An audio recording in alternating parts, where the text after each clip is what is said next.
नमः।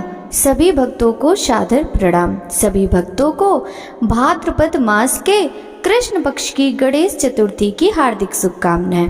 भक्तों, आज की इस वीडियो में आप श्रवण करेंगे भाद्र कृष्ण पक्ष गणेश चतुर्थी व्रत कथा।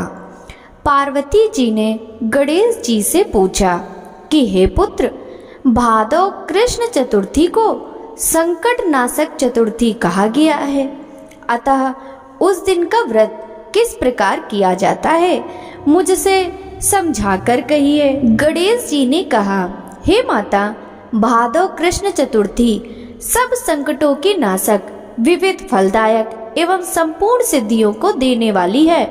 पूर्व वर्णित विधि से ही पूजा करनी चाहिए। हे पार्वती, इस व्रत में आहार संबंधी कुछ विशेषताएं हैं, उन्हें बतला रहा हूँ। श्री कृष्ण जी कहते हैं कि हे युधिष्ठिर, पुत्र की ऐसी बात सुनकर पार्वती जी ने उनसे पूछा कि आहार एवं पूजन में क्या विशेषता है, उसे कहिए। गणेश जी ने कहा कि गुरु द्वारा वर्णित प्रणाली से इस दिन भक्ति भाव से पूजन करें। 12 महीनों में अलग अलग नामों से गणेश जी की पूजा करनी चाहिए। विनायक, एक दंत, कृष्ण पिंग, गजानन, लंबोदर, भालचंदर, हेरंब, विकट, वक्रतुंड, आखुरथ, विघ्नराज और गणाधिप, इन 12 नामों से व्रती को गणेश जी की पूजा करनी चाहिए। अलग अलग महीने में क्रमशः एक एक नामों से पूजा करें। चतुर्थी के दिन प्रातः नित्य कर्म से निवृत्त हो व्रत का संकल्प करें। तत्पश्चात रात्रि में पूजन और कथा श्रवण करें। पूर्व काल में नल नामक एक पुण्यात्मा और यशस्वी राजा हुए। उनकी रूपशालिनी रानी दमयंती नाम से प्रसिद्ध थी। एक बार उन्हें शाप ग्रस्त होकर राज्युत होना पड़ा और रानी के वियोग में कष्ट सहना पड़ा। तब उनकी रानी दमयंती ने इस सर्वोत्तम व्रत को किया। पार्वती जी ने पूछा कि हे पुत्र, दमयंती ने किस विधि से इस व्रत को किया और किस प्रकार व्रत के प्रभाव से 3 महीने के अंदर ही उन्हें अपने पति से मिलने का संयोग प्राप्त हुआ, इन सब बातों को आप बतलाइए। श्री कृष्ण जी ने कहा कि हे युधिष्ठिर, पार्वती जी के ऐसा पूछने पर बुद्धि के भंडार गणेश जी ने जैसा उत्तर दिया उसे मैं कह रहा हूँ, आप सुनिए। श्री गणेश जी कहते हैं कि हे माता, राजा नल को बड़ी बड़ी आपदाओं का सामना करना पड़ा। हाथी खाने से हाथी और घुड़साल से घोड़ों का अपहरण हो गया। डाकुओं ने राजकोष लूट लिया और अग्नि की ज्वालाओं में घिरकर उनका माल भस्मसात हो गया। राज्य को नष्ट करने वाले मंत्री लोगों ने भी उनका साथ छोड़ दिया। राजा जुए में सर्वस्व गंवा बैठे। उनकी राजधानी भी उनके हाथ से निकल गई। सभी ओर से निराश और असहाय होकर राजा नल वन में चले गए। वन में रहते समय उन्हें दमयंती के साथ अनेक कष्ट झेलने पड़े। इतना होते हुए भी रानी से वियोग हो गया। तत्पश्चात राजा किसी नगर में सईस नाम का काम करने लगे। रानी किसी दूसरे नगर में रहने लगी तथा राजकुमार भी अन्यत्र नौकरी करने लगा। जो किसी समय राजा, रानी, राजपुत्र कहे जाते थे, वे ही अब भिक्षा मांगने लगे। तरह तरह के रोगों से पीड़ित होकर एक दूसरे से विलग होकर कर्मफल को भोगते हुए दिन बिताने लगे। एक समय की बात है कि वन में भटकते हुए दमयंती ने महर्षि सरभंग के दर्शन किए। उसने उनके पैरों पर नतमस्तक हो हाथ जोड़कर कहा। दमयंती ने पूछा कि हे ऋषिराज, मेरा अपने पति से कब मिलन होगा? किस उपाय से मुझे हाथी घोड़ों से युक्त घनी आबादी वाली नगरी मिलेगी? मेरा भाग्य कब लौटेगा? हे मुनिवर, आप निश्चित रूप से बतलाइए। श्री गणेश जी कहते हैं कि दमयंती का यह उत्तम प्रश्न सुनकर सरभंग मुनि ने कहा कि हे दमयंती, मैं तुम्हारे कल्याण की बात बता रहा हूँ, सुनो। इससे घोर संकट का नाश होता है। यह सब कामनाएं पूर्ण करने वाला एवं शुभदायक है।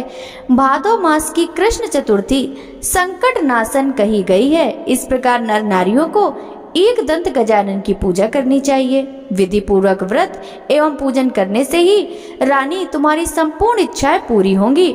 7 महीने के अंदर ही तुम्हारा पति से मिलन होगा।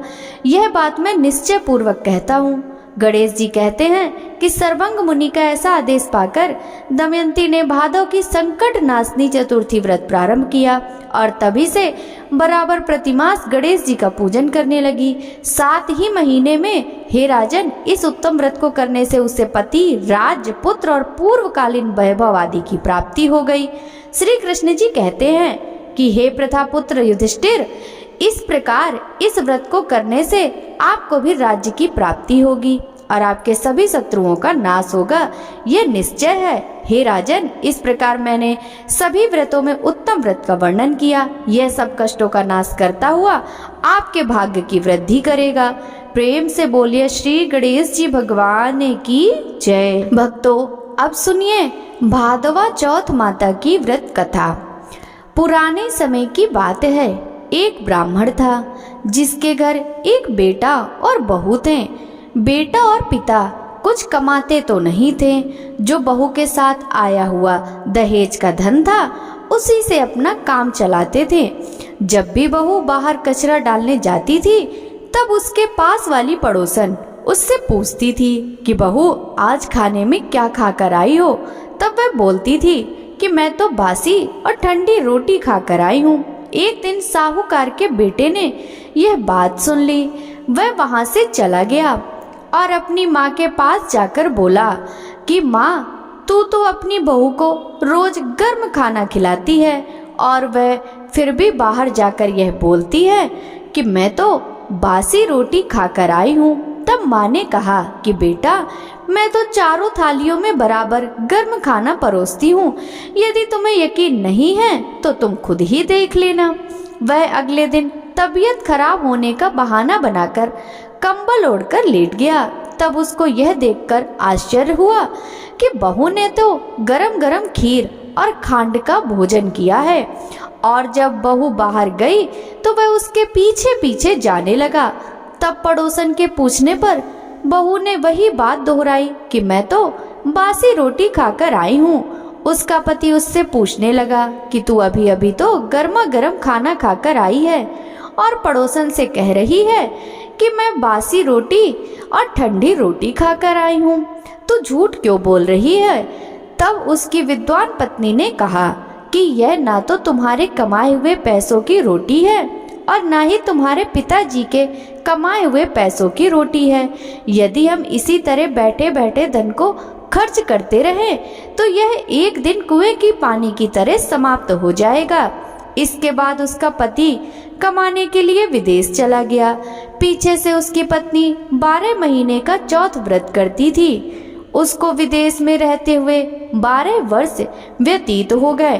तब चौथ माता और विंध्यायक जी महाराज ने सोचा कि इसको अब घर बुलाना चाहिए। चौथ माता लड़के के सपने में जाकर बोली कि तू अब घर चला जा, तेरी पत्नी को तेरी बहुत याद आती है। वह बोला कि मैं घर कैसे चला जाऊं, मेरे यहाँ इतना बड़ा कारोबार फैला हुआ है। तब चौथ माता ने कहा कि तू सुबह एक दीपक जलाकर चौथ माता का नाम लेकर बैठ जाना। जिनके पैसे बकाया हैं वह पैसे दे जाएंगे और लेने वाले ले जाएंगे। लड़के ने वैसा ही किया और उसका सारा काम एक ही दिन में निपट गया। जब वह घर जा रहा था तो उसे रास्ते में एक सांप दिखाई दिया जो आग के पास जा रहा था। उसने सांप को आग से बचाने के लिए हटा दिया। ऐसा करने से नागराज क्रोधित हो उठे और कहा कि हे पापी, मैं तो इस नाग योनि से मुक्त होने के लिए जा रहा था और तूने मुझे हटा दिया, अब मैं तुझे डस लूंगा। तब वह लड़का बोला कि मैं 12 वर्ष बाद अपने घर जा रहा हूँ, आप मुझे अवश्य ही डस लीजिएगा, किंतु आज मुझे अपने घर वालों से मिलने दीजिए। आप कल रात को आकर मुझे डस लेना।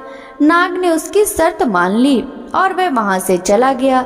जब लड़का घर आया तो वह उदास था। उसने अपनी पत्नी के पूछने पर सारी बात बता दी। उसकी पत्नी बहुत चतुर थी। उसकी पत्नी ने एक सीढ़ी पर बालू रेत बिछा दी, दूसरी सीढ़ी पर दूध का कटोरा रख दिया, तीसरी पर फूल माला बिखेर दिए, चौथी पर इत्र छिड़क दिया, पांचवी पर मिठाई रख दी, छठी सीढ़ी पर जौ और सातवीं में रोटी रख दी। रात को जब सांप आया तो सबसे पहले ठंडी ठंडी रेत में लौट कर आया। फिर दूसरी सीढ़ी पर दूध पीकर कहा कि मैं एक ब्राह्मणी के बेटे को डसता तो नहीं, लेकिन वचन दिया हुआ है, इसलिए डसना पड़ेगा। फूल माला की सीढ़ी से होता हुआ प्रसन्नता पूर्वक इत्र की खुशबू लेता हुआ ऊपर की ओर आने लगा। सांप को ऊपर आता हुआ देखकर विंध्यायक जी ने चौथ माता से कहा कि इस ब्राह्मणी के बेटे की रक्षा करनी होगी, क्योंकि इसकी पत्नी इसके लिए चौथ का व्रत करती है, उसका फल तो देना ही पड़ेगा। तब विंध्यायक जी ने सीढ़ी पर रखे हुए आंखों से सेल बनाई और चौथ माता ने रोटी की ढाल बनाई और सांप के आगे लगा दी। विंध्यायक जी ने जौ के सेल बनाए थे, उनसे सांप की मौत हो गई। सुबह उस लड़के से मिलने गांव के लोग आने लगे, क्योंकि वह 12 वर्ष के बाद वापस घर आया था। लोगों ने उसे आवाज दी, लेकिन वह तो उदास बैठा था, इसलिए बोला नहीं।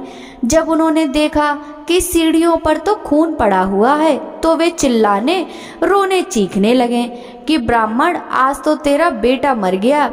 यह सब देखकर ब्राह्मणी भी जोर जोर से रोने लगी।